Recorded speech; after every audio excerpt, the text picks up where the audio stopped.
Welcome back, dear listeners. We're in chapter 12, The Flowers. After I had passed into the spirit world, one of my earliest experiences was the consciousness of a feeling of sadness. Not my own sadness, for I was supremely happy, but of the sadness of others. And I was greatly puzzled to know where it came from. Edwin told me that this sadness was rising from the earth world and was caused by the sorrow felt at my passing.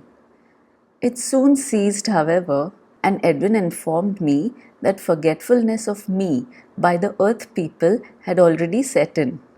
That experience alone, my good friend, is one that can be relied upon to induce feelings of humility, if no humility before existed. I had, I assure you, set small store by popularity. The discovery, therefore, that my memory was fast fading from the minds of earth people occasioned me no distress whatsoever. I had written and preached for the good they might do, and that, I now learnt, was microscopically small. I was told that many people whose public favor was considerable when they were incarnate discovered, when they had shed their earthly bodies, that their fame and high favor had not preceded them into the world of spirit. Gone was the admiration, which had been a common everyday experience. It naturally saddened such souls to leave behind them their earthly prominence, and it gave them something of a sense of loneliness, the more so when, in addition, the earth world quickly forgot all about them. My own earthly reputation had been of no very great magnitude, but I had managed to carve a niche for myself among my co-religionists. My transition had been calm and peaceful and unattended by any unpleasant circumstances. It was no wrench for me to leave the earth world. I had no ties but my work. I was, therefore, greatly blessed. Edwin told me of others whose passing was extremely unhappy and whose spiritual state upon their arrival here was still more unhappy. Many who were great upon earth found themselves very small in spirit, and many who were unknown upon earth found themselves here so spiritually well known as to be almost overcome by it.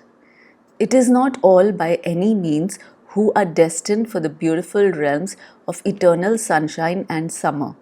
Not everyone is destined for the beautiful realms of eternal sunshine and summer.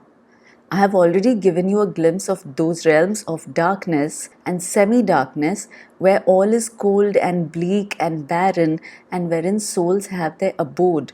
Souls who can rise up out of the darkness if they so wish and will work for that end.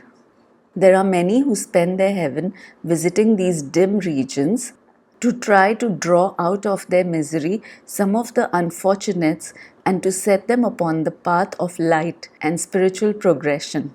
It has been my privilege to go with Edwin and Ruth to visit the dark places beyond the belt of mist that separates them from the light. It is not my purpose to take you into those realms of misery and unhappiness just yet. Later on, I shall hope to give you some account of our experiences. For the moment, there are other and pleasanter matters upon which I should like to speak.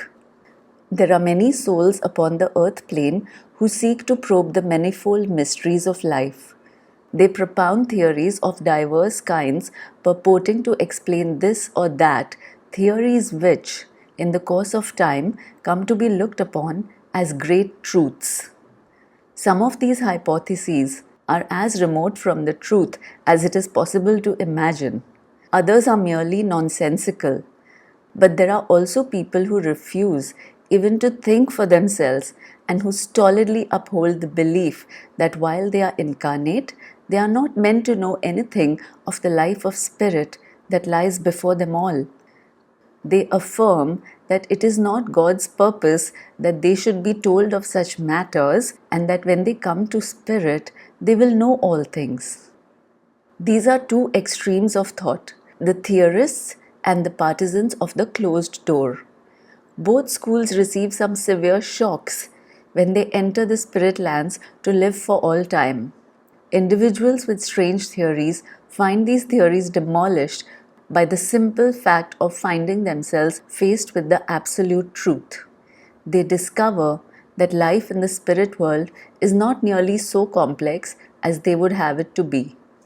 In so many instances, it is vastly simpler than life upon earth because we do not have the problems that constantly harass and worry earth people.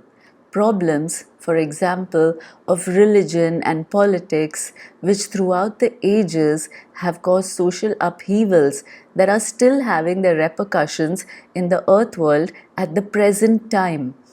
The student of occult matters is apt to fall into the same error as the student of religious matters. He makes assertions every bit as dogmatic as those that emanate from orthodox religion, assertions that are mostly far from the truth. The period of time in which I have lived in the spirit world is as nothing by comparison with some of the great souls with whom it has been my privilege to speak. But they have shown me something of their vast store of knowledge, things, that my mind was capable of understanding.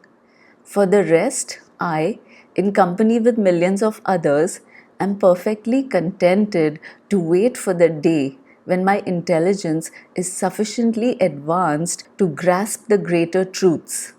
A matter that gives rise to some perplexity concerns the flowers that we have in the spirit world. Some would ask, why flowers? What is their purpose or significance? Have they symbolical meaning?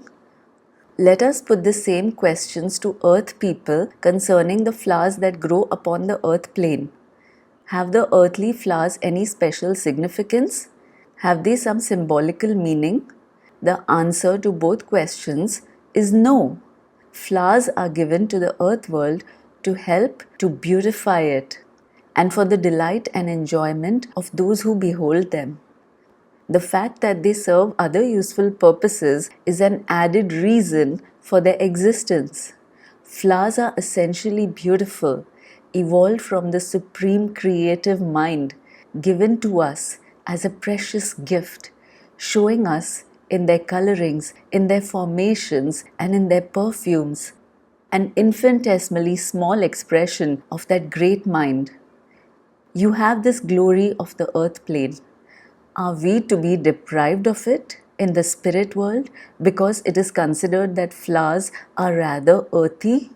Because no deep, abstruse meaning can be assigned to their existence? We have the most glorious flowers here. Some of them, like old familiar cherished blooms of the earth plane. Others, known only to the spirit world. But all alike are superb, the perpetual joy of all of us who are surrounded with them. They are divine creations, each single flower breathing the pure air of spirit, upheld by their Creator and by all of us here in the love that we shower upon them. Had we no wish for them, an impossible supposition, they would be swept away. And what should we have in their stead? Where, otherwise, would the great wealth of color come from, which flowers provide? And it is not only the smaller growing flowers that we have here. There is no single flowering tree or shrub that the mind recalls that we do not possess, flourishing in superabundance and perfection, as well as those trees and shrubs that are to be nowhere else but in the spirit world. They are always in bloom. They never fade or die. Their perfumes are diffused into the air, where they act like a spiritual tonic upon us all. They are at one with us, as we are with them. When we are first introduced to the flowers and trees and all the luxuriance of spirit nature, we instantly perceive something that earthly nature never seemed to possess, and that is an inherent intelligence within all growing things. Earthly flowers, although living, make no immediate personal response when one comes into close touch with them. But here it is vastly different. Spirit flowers are imperishable, and that should at once suggest more than mere life within them. And spirit flowers, as well as all other forms of nature, are created by the great Father of the universe through his agents in the realms of spirit. They are part of the immense stream of life that flows directly from him and that flows through every species of botanic growth.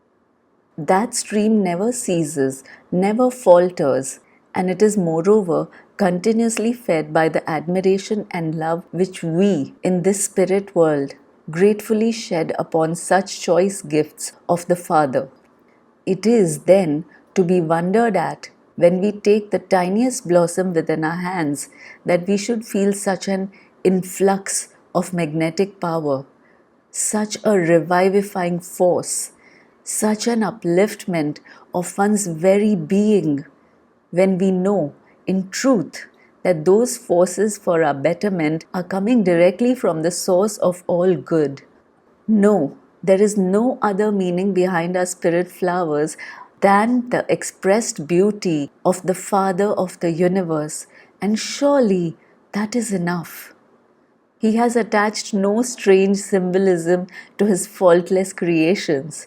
Why should we? A large majority of these flowers are not meant to be picked. To pick them is not to destroy them, it is to cut off that which is direct contact with the Father. It is possible to gather them, of course, no disastrous calamity would follow if one did. But whosoever picked them would certainly regret it very deeply. Think of some small article that you possess and treasure above all your earthly possessions, and then consider deliberately destroying it. It would cause you extreme sadness to do so, although the loss incurred might be intrinsically trifling. Such would be your emotions when you heedlessly culled those spirit flowers that are not intended for gathering. But there are blooms, and plenty of them, that are expressly there to be picked, and many of us do so, taking them into our houses just as we used to do on earth, and for the same reason. These severed flowers will survive their removal for just so long as we wish to retain them. When our interest in them begins to wane, they will quickly disintegrate. There will be no unsightly withered remnants, for there can be no death in a land of eternal life. We simply perceive that our flowers have gone, and we can then replace them if we so wish. This, dear listeners, brings us to the end of chapter 12. I will see you next time with chapter 13, titled The Soil, where Monsignor describes the soils of his realm. That's it for now. I'll see you next time. Till then, stay happy, stay healthy. Bye for now.